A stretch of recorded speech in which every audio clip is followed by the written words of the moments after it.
The 36-year marriage is finally coming to an end for Tom Selleck.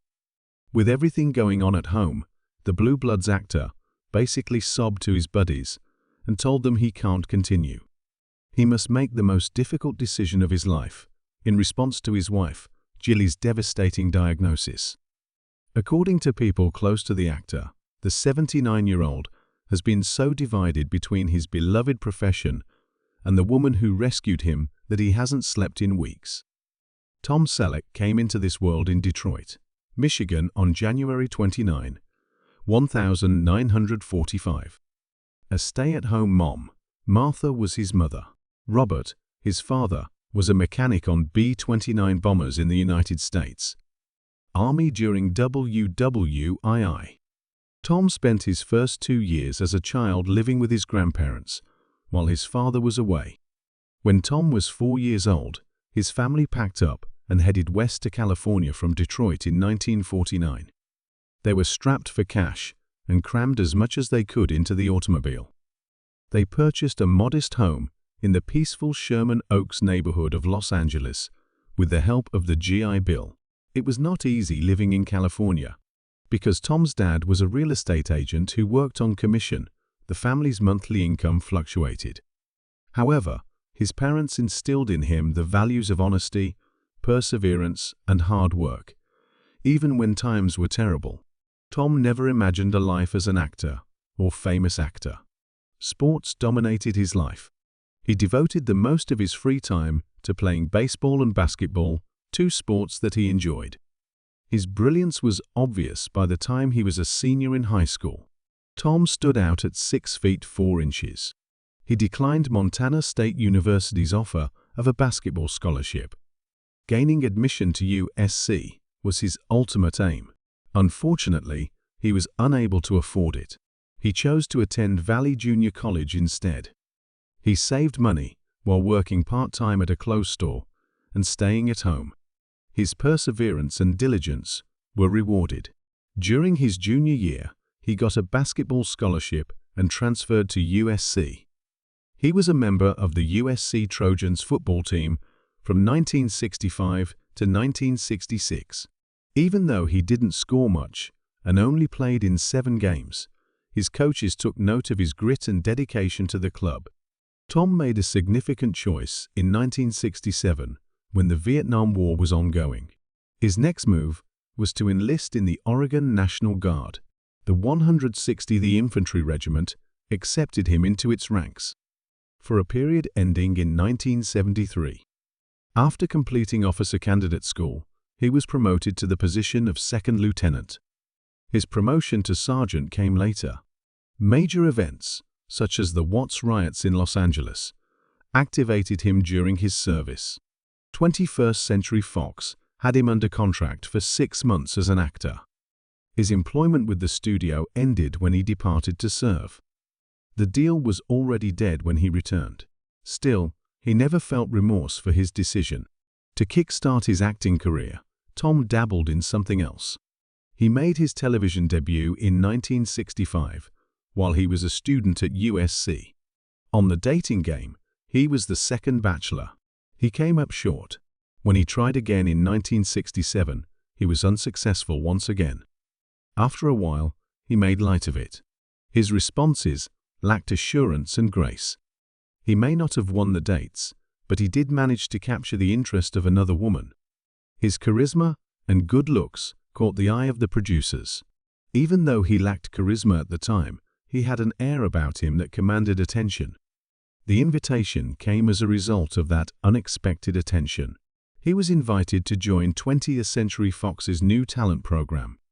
It was established with the purpose of transforming unknown performers into future stars through professional training. In the program, Selleck remained for a duration of 2 years. Even after having his contract renewed 4 times, he failed to land any major roles. In the end, Fox let him go. Despite their initial investment, they failed to see it through. He had left. Even though most individuals would have given up at that point, he persisted. Despite his financial struggles, he persisted in attending acting school and working odd jobs such as commercials and modeling engagements. He was in cigarette commercials for Salem, as well as Chaz Cologne by Revlon. He took each assignment as an opportunity to hone his skills, even though he knew they weren't fashionable. During this difficult period, Selleck thought about giving up. To get his father's opinion, he turned to him. He had doubts about whether pursuing acting was worthwhile. His father provided him with an easy response. "You might have regrets when you're 35 if you don't go for it," he said.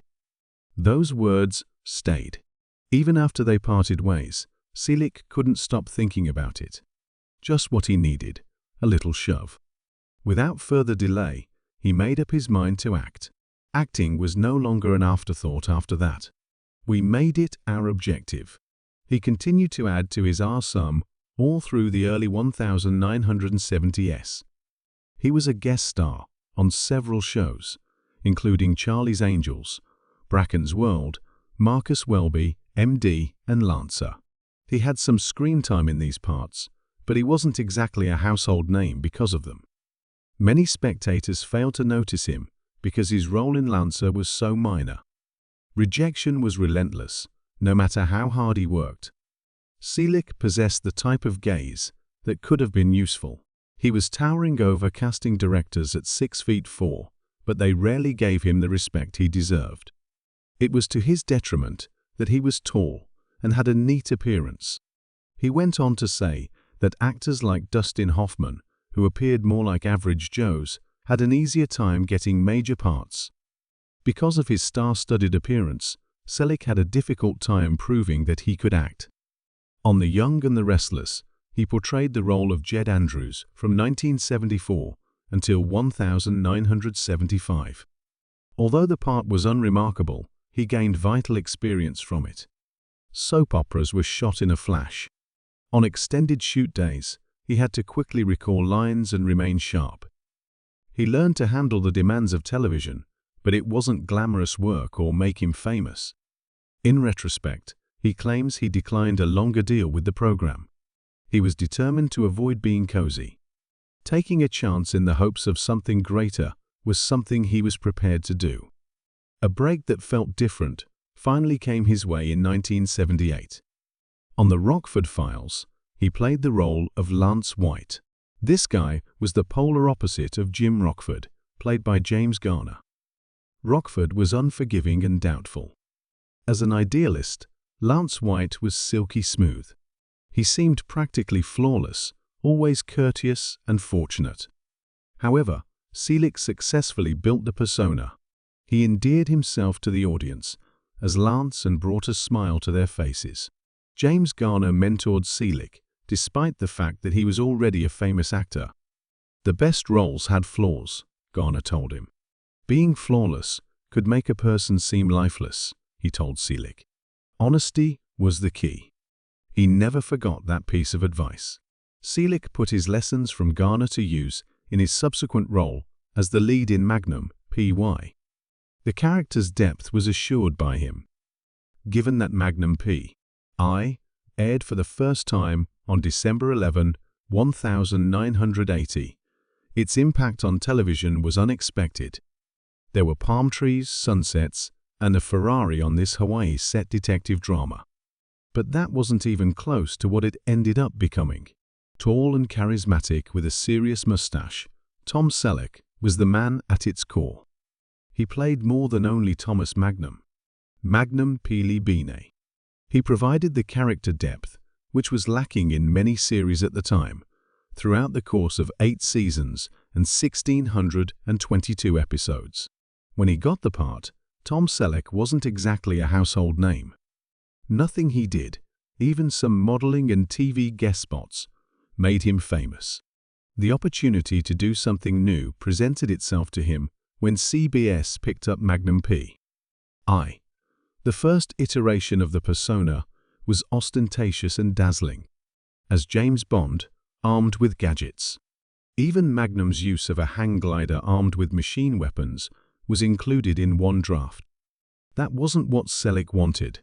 With the creators, he argued, he expressed his distaste for the role of superhero. He aspired to portray an authentic individual, one who possessed wit and imperfections in his role. Everything shifted after that choice. The screenplay was slightly altered with Selleck's assistance. Emotional wounds plagued Magnum as he became a Vietnam veteran. He drove a Ferrari that he didn't own and stayed in a guest home on the estate of a wealthy writer. He mostly worked odd jobs. He was poor. His self-assurance wavered at times. Both his faithful friends and his troubled background continued to trouble him. People who saw it related to it. It seemed genuine. Harrison Ford was instead cast in the role 3 weeks prior to production began. The actor Ford became a cinematic legend. Magnum remained with Selleck. Others have remarked that the squandered opportunity still hurts, although he has never shown profound sorrow. Selleck stated in an interview that it wasn't exactly a burden to carry in 2024. The opportunity to play Indiana Jones was one of the worst disappointments of Karen Allen's career. She later stated that Magnum was the finest thing that had ever happened to her. Allen had previously starred in Raiders. Still, Selleck was instrumental in creating a television icon. The entire Magnum franchise entered the annals of popular culture. The Honolulu boutique known as Paradise found actually sold the authentic Hawaiian shirts. He chose his own costume. He picked the Shiloh Sharp's 1874 long-range rifle himself. He even selected his own horse. He followed the same advice once given about John Wayne. Choose the horse that looks best with you on it.